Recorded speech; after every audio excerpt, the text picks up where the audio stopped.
Indian defence forces के बीच jointness को बढ़ावा देने के लिए एक बड़ा एडमिनिस्ट्रेटिव रिफॉर्म अनाउंस किया गया है जो सर्विस चीफ्स के साथ असाइन होने वाले ऑफिसर को लेकर है। मैं हूं अंकित कौशिक और आज की वीडियो में हम समझेंगे कि ये पूरा मामला क्या है और ये रिफॉर्म इंडियन डिफेंस फोर्सेस के लिए कितना इम्पैक्टफुल हो सकता है। तो वीडियो को लास्ट तक जरूर देखें। आपने कभी हाई प्रोफाइल गवर्नमेंट ऑफिशियल्स और डिग्नेटरीज के आसपास इंडियन आर्मी, नेवी और इंडियन एयरफोर्स के कुछ ऑफिसर्स को तो देखा होगा, लेकिन क्या आप जानते हैं कि ये ऑफिसर्स कौन होते हैं और इनकी रिस्पॉन्सिबिलिटीज क्या होती है? दरअसल इन्हें 8D कैंप यानी ADC कहा जाता है। ज्यादातर ADC की अपॉइंटमेंट कैप्टन या मेजर रैंक के ऑफिसर या एयरफोर्स और नेवी में इसके इक्विवेलेंट रैंक के ऑफिसर्स को दी जाती है। इसका टेन्योर लगभग 3 साल के लिए होता है और ये उन ऑफिसर्स को मिलता है जिनकी सर्विस 5 साल या उससे ज्यादा हो चुकी है। इंडिया में ADCs को उनकी यूनिफॉर्म पर लगे शोल्डर पैच और गोल्डन एंगुलेट से पहचाना जा सकता है। अगर हम ADC की ड्यूटीज और रिस्पॉन्सिबिलिटीज की बात करें तो उनका सबसे इंपॉर्टेंट काम होता है उस सीनियर ऑफिसर की सेफ्टी और सिक्योरिटी इंश्योर करना जिनके साथ वो अटैच होते हैं।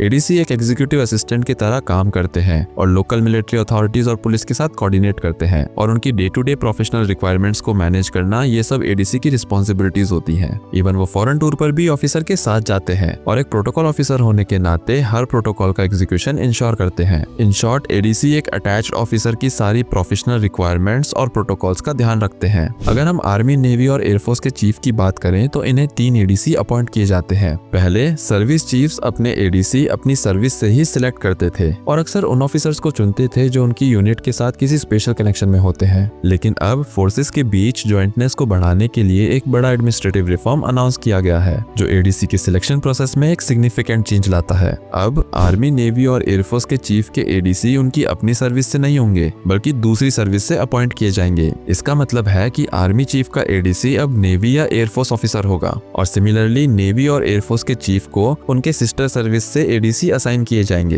ये चेंज 1 जनवरी से इफेक्टिव है और तीनों सर्विस के चीफ ने इसे एक्सेप्ट किया है जो इंटर सर्विस इंटीग्रेशन के प्रति उनकी कमिटमेंट को दर्शाता है। ये reform chief of defence staff general Anil Chauhan के द्वारा आउटलाइन किए गए 200 पॉइंट रिफॉर्म एजेंडा का एक इम्पोर्टेंट हिस्सा है। इसका एम है कि अलग अलग सर्विस के बीच अंडरस्टैंडिंग और कोऑपरेशन को मजबूत किया जा सके। ADCs को दूसरी सर्विस से अपॉइंट करने का एक मेजर बेनिफिट ये होगा कि उन्हें एक दूसरे के वर्किंग स्टाइल और चैलेंजेस को संभालने का मौका मिलेगा। ये अप्रोच मॉडर्न मिलिट्री ऑपरेशन के लिए क्रिटिकल है जहाँ इंटीग्रेटेड टीम वर्क की जरूरत होती है। ये रिफॉर्म डिफेंस फोर्सेस के बीच कोलैबोरेशन और म्यूचुअल अंडरस्टैंडिंग को बढ़ावा देगा जो मॉडर्न वॉरफेयर के लिए बहुत जरूरी है। ज्वाइंट कल्चर को कल्टीवेट करने के लिए डिफेंस सर्विसेज स्टाफ कॉलेज में एक स्पेशल ज्वाइंट डिवीजन एस्टैब्लिश किया गया है। यहाँ inter service approaches to warfare को इनकरेज किया जाता है ताकि तीनों सर्विसेज के बीच एक कोहेसिव और यूनिफाइड माइंडसेट डेवलप हो सके। अच्छा, मैं आपको बता दूं कि ये सिर्फ सर्विस चीफ तक सीमित नहीं है कि उन्हें ADC अपॉइंट किया जाता है, बल्कि प्रेसिडेंट ऑफ इंडिया के पास 5 ADC होते हैं जिसमें से 3 इंडियन आर्मी से होते हैं और एक इंडियन एयरफोर्स और इंडियन नेवी से। इसके अलावा टेरिटोरियल आर्मी से भी एक ऑनरी ADC अपॉइंट किया जाता है। वाइस प्रेसिडेंट के पास भी 2 ADC होते हैं जो इंडियन डिफेंस फोर्सेस से असाइन किए जाते हैं।